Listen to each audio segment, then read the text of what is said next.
Good morning, everyone, and welcome back to Kind Heart Homestead. My name is Ben, and I'm up here on our off-grid property in the mountains of Virginia. We've had a lot of exciting days recently. We recently adopted 21 chickens.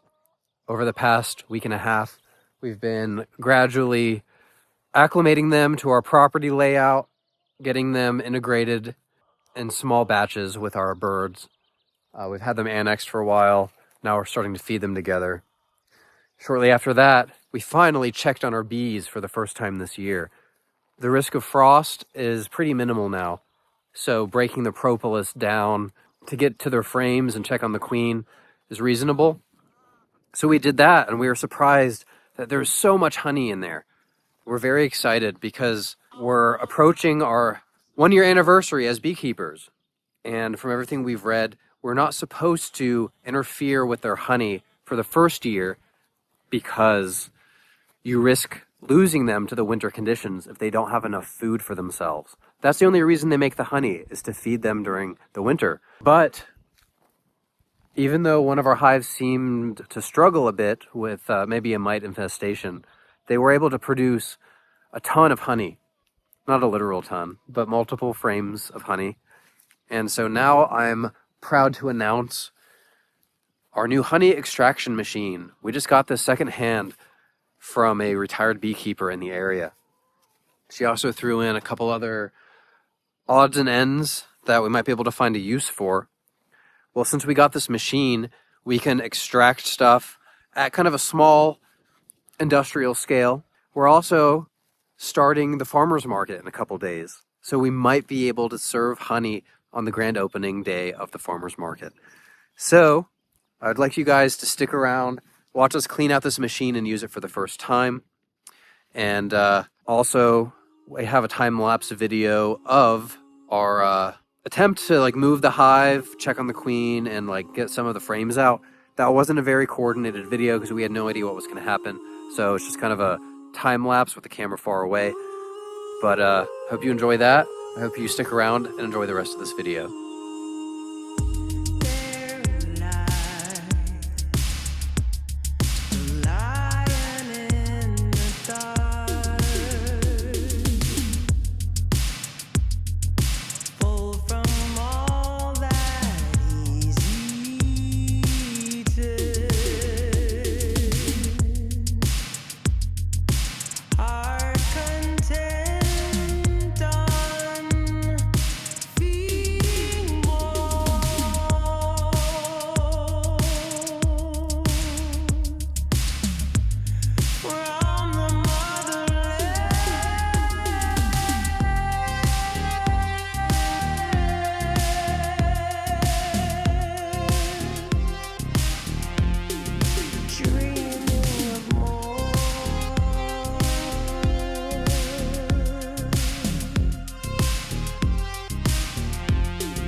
So far in this video, we removed about half of the honey frames from our 2 hives, and we put them in a gasketed cooler so that the bees wouldn't be able to find the honey and try to get it back. It sat around our property for a little bit, but then we ended up moving it over to our apartment. We put it in a basement unit where it's going to stay nice and cool, and so the honey doesn't drip everywhere. Next, we are cleaning this new honey extractor along with some other equipment we purchased from a local retired beekeeper. This is a very nice honey extractor. You can see here, it's all stainless steel. We're basically just cleaning the dust and stuff off of it because it's been sitting in a garage for a while. I'm really pleased with how clean it's becoming. There's a bit of an issue moving this around with this piece of plywood attached to the bottom, but until I can come up with a better design, we're just going to leave that on there. This honey extractor does have a motor, and I removed those mechanisms so we wouldn't get any moisture in the electronics or in the wiring. It does have a variable speed control knob, which I think is going to be very useful. We've never used one of these machines before, and we've actually never seen one used in person, so it'll be interesting to see how this works. This extractor can hold 3 large frames or 9 frames, I believe, of different sizes, such as like maybe 6 small frames and 3 large frames, or just 9 small frames.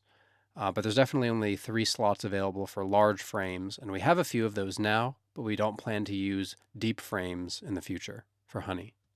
And that's just because honey is very heavy, and the deeper the frame is, the more cumbersome it is to move these hive boxes around.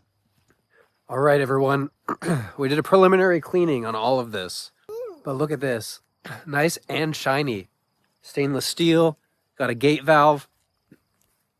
These holes right here is where we mount the motor and the mechanism. I'm going to show you that now.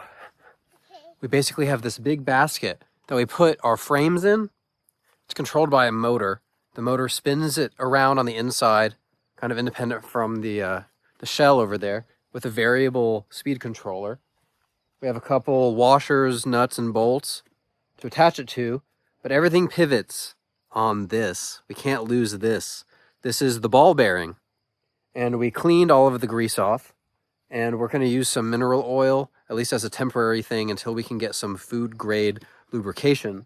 We have the lids there, and then we're going to have to get a hold of some containers. I think we're just going to use large mason jars, half-gallon size. I have a whole pack of them ready to go because we don't have a food grade 5-gallon bucket clean enough with the gate valve installed yet. Okay, I'm bringing this over. We put this down in here.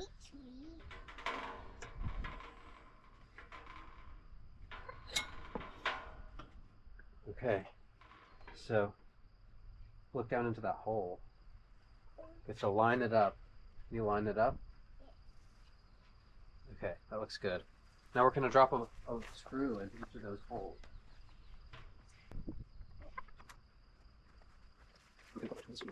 Okay, first we put a washer on there, and then drop this down into that hole. Very good. Now put a nut on the other end. Here, can you hold this so I don't lose it? So now we put this washer under here, put the nut on it, and then it's time to use the screwdriver. Yeah, put the screwdriver in the screw, and then turn it. Keep turning it until it stops, and then you know it's tight. Okay, that looks good. I'm going to grab it so we can make it just a little bit tighter, because I don't want to lose it. There we go. All right, now I'm going to turn it around so you can reach the other side. Here's the other one. Where's that screw? Oh, put it over here. Can you do it first? Okay, let me open it. So first, put a washer on the hole. And then you put the screw through it. And then you put a washer on the bottom. And then you put this nut on it.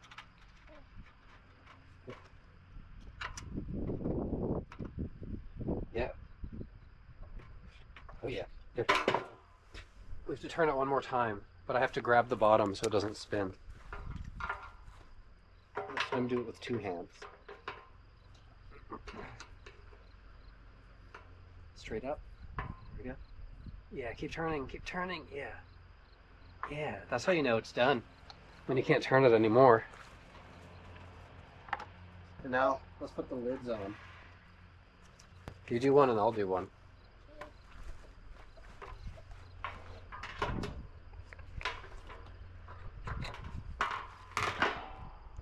Well, you built it. High five. All right. Can I do it?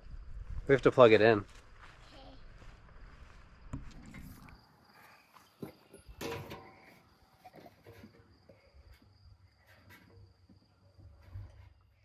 All right, Cedar, you ready? Give it a try. Whoa! I did it!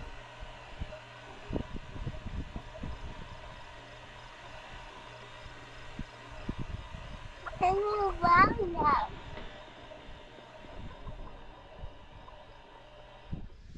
All right, everyone, the time has come. You saw us remove the frames. We've been cleaning everything. The machine is ready. That's our centrifuge honey extractor. And I just put this gate valve on a bucket. So after we extract the honey, we'll have somewhere at least to store it short term. We plan to sell our honey at the local farmers market in mason jars.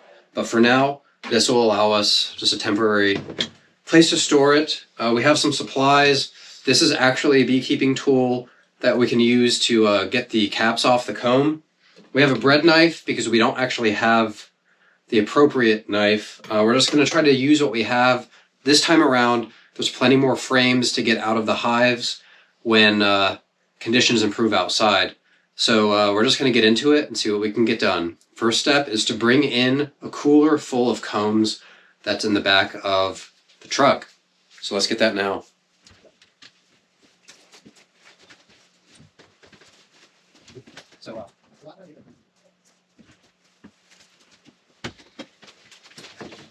So the knife's definitely going to work on the ones that have it built up past the wood. Mm-hmm. But if we have any of them that are too shallow, that's where the comb will come in handy. Yeah. So we just let the camera run through this entire process. And in post-production, I'm actually speeding it up because we have hours and hours of this footage. But I'm going to try my best to speed this up and explain what we're doing a couple times, but without making it too boring and too redundant. What you can see there is we have just a generic baking tray because we don't have any official equipment for catching the wax cappings or the honey cappings, whatever you want to call them. The bees plug the cells that hold the honey with wax. That wax has to be removed either by melting it, puncturing it, or chopping it off. It's only able to be chopped off if what I mentioned before is true, which is that the honeycomb is built up beyond the edge of the frame.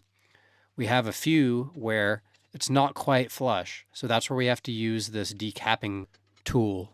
It's kind of like a hair pick, but the tines are very pointy and hooked on the end, so you can really scrape those wax cappings off. We also have our hive tools, which are just generic sharpened pieces of metal that we use for a number of things on the beehives. And we use that to go ahead and clean up these frames because we're going to put them back in the hives after we extract the honey. And when we clean it up, we're removing the propolis and excess wax. And the propolis is a glue that the bees make to basically insulate and draft-proof their hive. They'll also use it to cover any sort of foreign material that they don't want to be in contact with. We like to clean it up because it just makes things look cleaner and it makes the frames easier to remove. We don't want them building honeycomb all over the place. We want them to build it in an organized fashion so we can extract it. If you're just raising bees for pollination purposes and you never plan to extract the honey, you can let them do whatever shapes they feel like doing. So we also have this little board with a nail sticking out of it, and that's just something to give us a pivot point for these frames. And I'm able to spin this frame around just to give me the best angle possible for removing the honey caps. We got this piece of equipment from the retired beekeeper, but I don't see why you couldn't make a simple one with any scrap of wood and a nail that you happen to have on hand. Now we're loading the first few shallow frames of honey. We thought these would be easier to use, but there's actually not a lot of wiggle room inside of this machine. Before we start doing some close-ups of the machine, I just want to show you a couple more times on how we're decapping these honey frames. This is a really good example frame because most of the buildup goes beyond the wood framing. So we're using this bread knife. Angie's slowly kind of tracing it down the wood. You kind of have to do it slow until you get used to it, or else you'll do what I did and start chopping through the wood.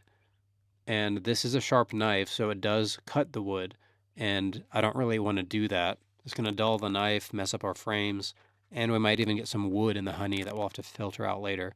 So it's best to just go slow until you get comfortable with this. And you can see there's a lot of honey dripping down into that pan. A lot of honey has accumulated on the back of these wax cappings, and that's not going to waste. I can go ahead and tell you that we got an extra gallon of honey after using a double boiler method to separate the wax from whatever honey was in the wax. And we will keep that as part of our personal stash and for some baking projects, but we're not going to sell it as pure honey like we will with the rest of the gallons of honey that we extracted using the machine. So now here's a close-up of how we can load 6 shallow frames into this machine. You can see that they're kind of radiating out from the center, kind of like a star or a flower, but the larger frames would go on the outside.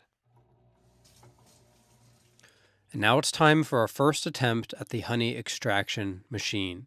I can tell you after a full morning of doing this that any imbalance in the frames is going to cause this to rock all over the place. And that's where this piece of plywood on the bottom really comes in handy, because I'm able to stabilize it with my body weight. But as you can tell, I'm really trying to grab it and hug it towards me wherever I feel that the wobble is the worst. And even then, I've been noticing that the frames that are full of honey on both sides are way heavier than the frames that only have honey on one side. So I'm basically going around trying to manually balance it by putting empty frames back in to counter the heavier weight of the honey on the other side. And with it being a triangle, it's a bit tricky to do this, but I estimate that things will be a lot more streamlined next time we try to do this, which will probably be in another year. But for now, we just need to tough this out for a couple hours, and Angie's going to filter the honey using a double sieve, and I'm just going to monitor the frames, adjust the control speed, and really just manhandle this extractor so it doesn't fling all over the place and run into the wall or fall over or even hit Angie in the face, which is probably what it would do if we did this as just a one-person project. So this is what the honey looks like when it comes out of the machine. We do not close the gate valve while it's running. I think I've seen something on Facebook where someone accidentally did that and their honey was whipped. And whipped honey is an interesting product. I've never actually had any. I'm assuming it could be used for certain recipes, but we just want pure honey. I mentioned before that there were several hours of footage because I just left the camera on the tripod and let it go. And because of that, there's a lot of footage that I rejected. A lot of the stuff is just very redundant. Every frame is essentially handled the same way, but I didn't want to waste your time with me rebalancing the machine over and over again. That's something that you're just going to have to get a feel for by yourself. It's possible that if you bolted this thing to the floor, it might not fling around as much. I really don't know. I would be worried about the bolts shearing out and this thing just flinging across the room. But anyway, you can see our bucket there on the left that has some wax cappings in it and has some of the frames that we've already processed. Occasionally, I will pull a frame that we've already processed out of that bucket and put it in the extractor as a counterbalance for the heaviest frames. And you can see Angie sitting there with a pretty full sieve, and she's monitoring that gate valve because if she gets overwhelmed with honey, she can close it. We'll stop extracting honey, and occasionally we take turns because with this temporary setup that we have going on, you really have to have somebody holding the sieve to make sure it doesn't tilt and spill honey all over the floor. There's barely any clearance. There's less than 1 inch between the top of the sieve and the gate valve, and we don't have a bracket to suspend this over a 5-gallon bucket. So that's something I'll have to build custom for the next time. But this worked pretty well. Well, we were able to squeeze in a little bit of downtime and a little bit of playtime. But I cleaned up all of the tools. The last thing that needs to be cleaned is the extractor. We have it up on blocks, so it's tilted. We're trying to get the last few ounces of honey out of this thing. And as you can see, there's a lot of sediment. This is wax, propolis, bug body parts, but we have 2 different sizes sieves here. So all of the sediment up here, and that sieve is taking the strain off of the finer filter below. We got the stuff secondhand, but I believe it's probably 500 microns. But anyway, this bucket is full. We just got 5 gallons of pure honey. We're really excited, but I need to get off of my phone here, focus, try to clean this up, because it's going to rain tomorrow, and there's only a couple days left before the farmers market kickoff. You'll be able to find us Friday mornings in Stewart, Virginia throughout the summer. So we'll probably start with some eggs and some honey, and then as our crops grow, we'll start to have more produce. Anyway, it's been a long day. Time to get cleaned up, so we'll see you back here next time on Kind Heart Homestead. Thanks a lot for watching.